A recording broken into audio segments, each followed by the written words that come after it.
Who do you feel would need to win that series more for people to shut the hell up? Stephen Curry or Kevin Durant? Let's talk about it. Talk about some crazy nerd is getting destroyed. Man. Or some crazy agenda's not getting destroyed. Man, either way. It's going to have to be somebody. I would love it. I would love to see it. I would love to see it because I predict the same person that they were talking about they didn't need. I predict it's going to be victorious. Well, I mean, okay. You're talking about Kevin Durant, clearly. Yeah, I'm talking about Kevin Durant. I'm definitely talking about Kevin Durant. Right, but I'm saying that I don't think that Warriors fans or people feel like they didn't need Kevin Durant. Bro, it was a lot of that's a heavy word. I came on here and I let people know all the time that I believe that Kevin Durant made the Golden State Warriors a dynasty. I've said it multiple times. I don't believe that they're winning multiple championships if they replace Kevin Durant with, let's say, I don't know, like a Paul George. I still think that Kevin Durant was a key member of that championship team. Settle down. I don't know. Settle down. Or Chris Middleton. Chris Middleton. I don't know. Settle down. All right, so you mean to tell me? All right, so you mean to tell me that team with Steph Curry, Klay Thompson, Paul George? You don't know if they or Draymond Green? You mean to tell me you don't know if that team will win a championship? I don't know if they were. I don't know if they were beating LeBron and the crew, bro. Come on. I think Kevin Durant was that big of a deal, bro. I really do. I got nothing but respect for KD, right? I mean, again, also one of the greatest shooters of all time, and we know we can do, one of the greatest 3-point shooters, scorers, all that of all time. But like Paul George also ain't. I know. I love Paul a George. Six man. No, Paul George ain't no 15-point scorer. It's Paul George. If they would have got Paul George, but you got to understand. Come on. But you got to compare their games. Like Kevin Durant is the perfect player that you drop and plug in. Like Paul George, as great as he is, Paul George is at his best not playing the third option.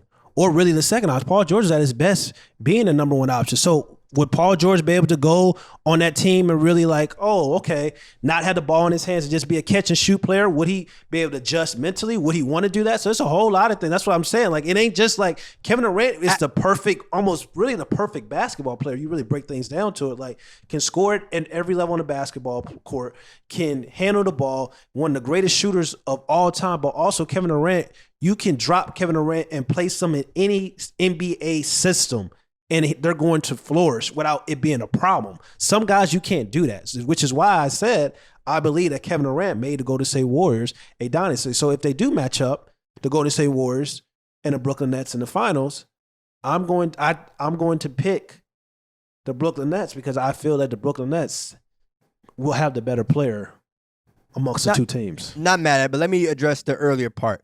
Okay. The idea, one, I agree. Like you drop KD on any team, right? I think he's going to flourish. I don't give a damn if the team is flooded with small forwards. He's going to flourish, right? But two, I think Paul George would fit with that Warriors team, not because of Paul George being himself, but more so because of the Warriors, right? I think their two guys in their core system is designed in a way to kind of like everyone eats in a way. Like obviously Steph and Klay are like your top scorers, your top 3-point shooters, but the way they were able to welcome KD in. Now again, Kevin Durant is going to get his points. We know that. But they also it's a very unselfish team though. Look what you said though. You said Kevin Durant. I remember doing right. But I'm saying they allowed. I'm not saying that KD wasn't going to get his buckets, but it also some of that had to do with Steph and Klay being willing to allow him to open. You know what I'm saying? Like there you go. Let's open that up. That's something you said. You said willing. Right, that's what I'm saying. I think the same thing would happen with Paul George, though. Willing because it was Kevin Durant. When you got Kevin Durant was arguably the top 2 basketball player in the world, top 3. He's been top 2, top 3, or whatever. It was still like stuff going on with like Klay Thompson, and it was like little rumors like, oh, Klay Thompson's not getting enough shots and stuff like that, like he wants to, like he's having to be this third option, stuff like that. So Paul George, I don't know how willing like Steph and Klay would be compared to doing that for Paul George and doing that to Kevin Durant. That's all I'm saying. It's easy when it's Kevin Durant to say, all right, Kevin Durant, you're going to be the best player on our team.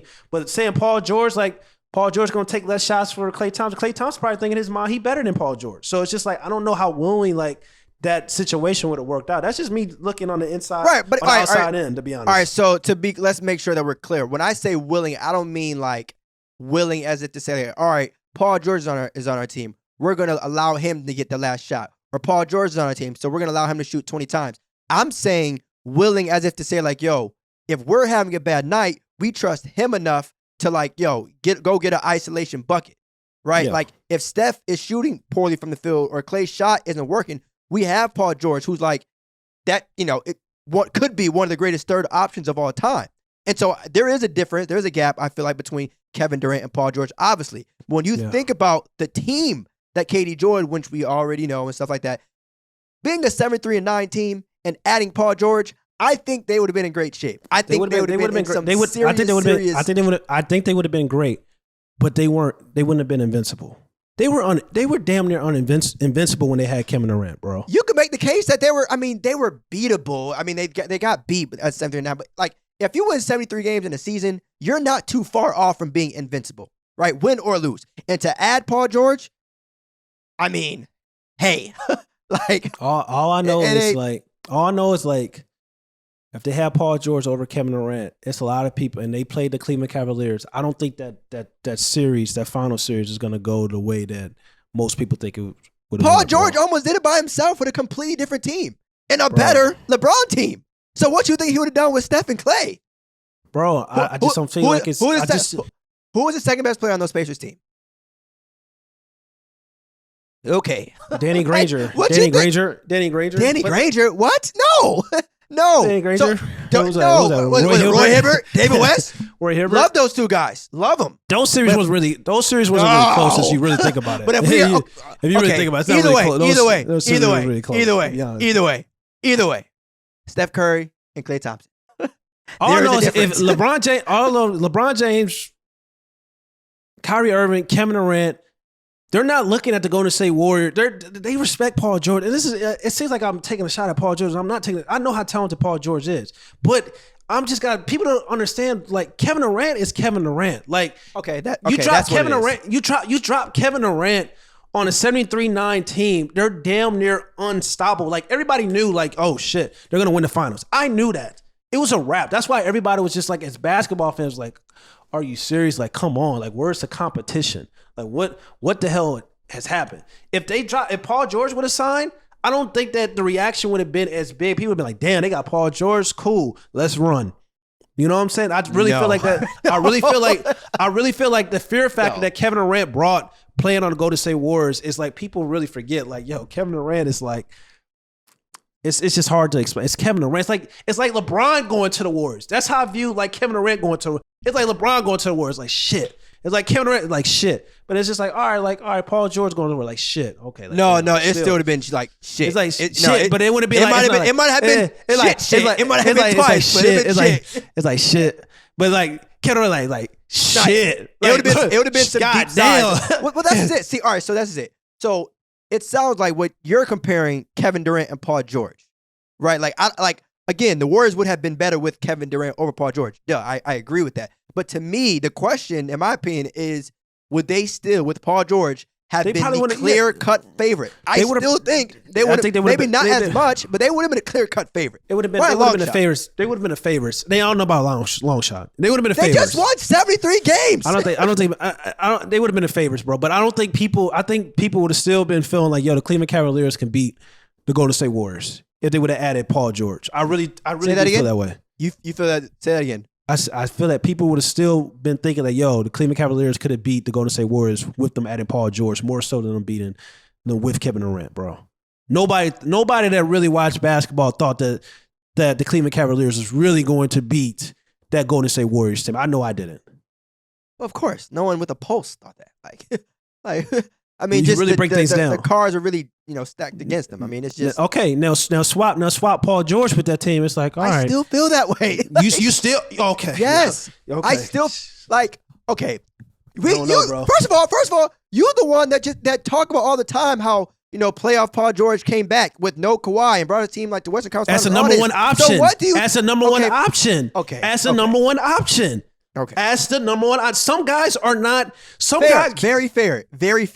Some guys cannot be the second or third option on teams. I'm sorry. Like their game, mentally, they'll be out of rhythm. Like some guys have to be the number one option. Not every time you could drop a superstar player and be like, all right, go be the third option on the championship caliber. It takes a unique type of ego to like, okay, I'm gonna put my ego to the side. Like I'm gonna do what's best for the team. It's a reason why like most guys are like Chris Bosh, Kevin Love, like those guys, like Ray Allen. Like it's like Paul George, a guy that has a ball in his hands, has led multiple teams to Eastern Conference Finals, who's used to be the number one option. It's just like, yo, that's a hard thing to swallow. It's almost the same thing with Damian Lillard. It's a reason like people talk about Dame.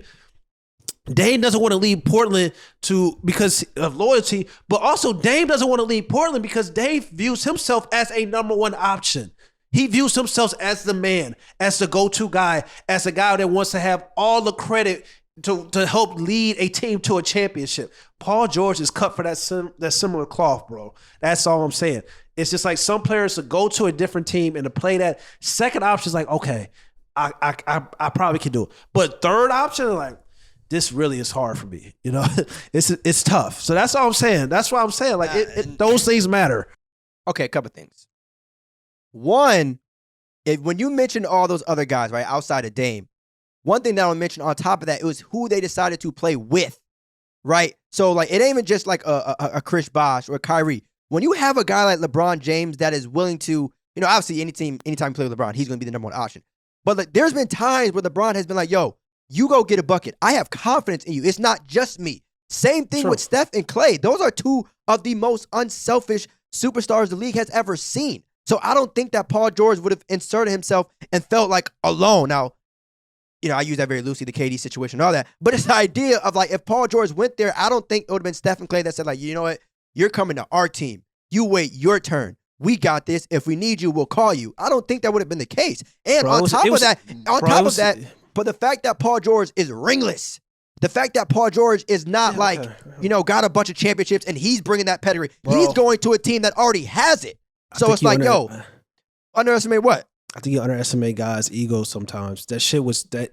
It's one of the reasons why Kevin Durant left the Golden State Warriors, because even though like what he brought to that team and he came in, he fitted perfectly. It was still like him feeling like, yo, like they don't really like understand like what I'm bringing to the table. They don't understand like how I helped them win championships. It's just like we got people that I'm on the same team talking about. You can leave. Like we don't need you. We want like that happens, bro. Like I'm not talking. No, you're right. Don't really happen. Look, all that shit happen. At the end of the day, these are grown men, right? And so at the end of the day, this not only is this a business, but dudes, you know, sometimes get testosterone problems in terms like, yo, I want to win. I want to be the number one option. Everyone wants to be the alpha dog. I get that. But at the same time, if you would have mentioned ego when it comes to Kevin Durant, him leaving the Golden State Warriors, at the same time, he left the Oklahoma City Thunder to join that Golden State Warriors team. And that took a bruise to his overall ego. So I don't think he has a problem with like what people think about him. At the end of the day, as a player, you want to win basketball games. I don't give two shits what everybody else is saying. Again, especially if you don't have any rings. You can seriously say ego this, ego that. Look at your fingers. If you ain't got no jewelry on them, then maybe you want to start thinking twice.